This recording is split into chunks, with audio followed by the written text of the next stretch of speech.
Assalomu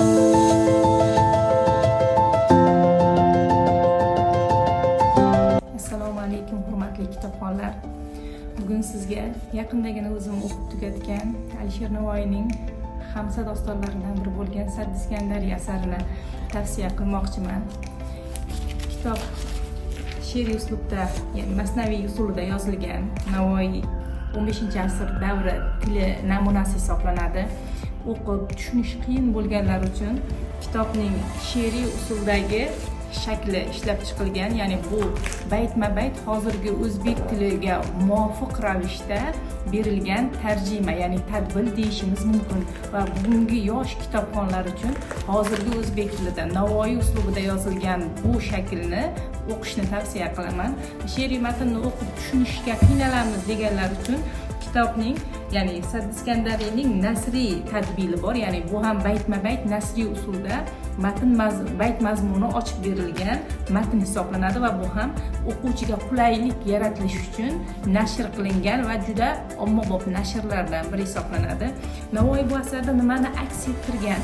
Ko'pchilik adabiyotshunoslar aytadiki, Navoiy bu asarda, Said Iskandariy asarida Iskandarni ideal obraz, ya'ni ideal podshoh obrazida shakllantirgan degan fikrni beradi. Chindan ham Navoiy Iskandar Zulqarnaynga ijodiy yondoshadi va uning barcha jihatlarini faqat ijobiylikka yo'naltiradi. Ilm ma'rifatni tarafdori bo'lgan, bosqinchilik qilganda ham imkon qadar o'limning yoki qatlning oldini oladigan, har bir urushni sulh bilan isloh qilishga harakat qilgan hukmdor sifatida, olim, donishmandlarning yirik homiysi sifatida aks ettiradi va o'zini ham yuksak bilim sohibi ekanligini ochib beradi.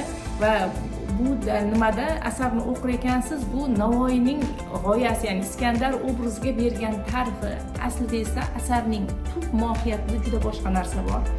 Bu Iskandarning oxirgi o'lim lahzalarida yana ham yaqqol ko'rinadi. Alisher Navoiy Iskandar obrazida bir insonning qila olishi mumkin bo'lgan barcha buyuk g'oyalarni, buyuk ishlarni, buyuk maqsadlarga erishish bosqichlarini ayon ko'rsatar ekan, shu barcha narsani qo'lga kiritgan, barcha narsaga ega bo'lgan hukmdorning oxirgi hayot xulosalari aks etadi. Kitob barcha yoshdagi kitobxonlar uchun foydali, manfaatli bo'lishiga ishonaman. Yoshlarga mumtoz manbalarni o'qishni, mumtoz manbalardan o'ziga xos xulosalar chiqarish uchun mumtoz manbalarni o'qishni tavsiya qilaman va yoshlar uchun yaratilayotgan mana bunday qulay variantlardan hech bo'lmaganda o'qish ularning manfaati uchun xizmat qilishiga ishonaman va sizni albatta kutubxonamizda kutamiz.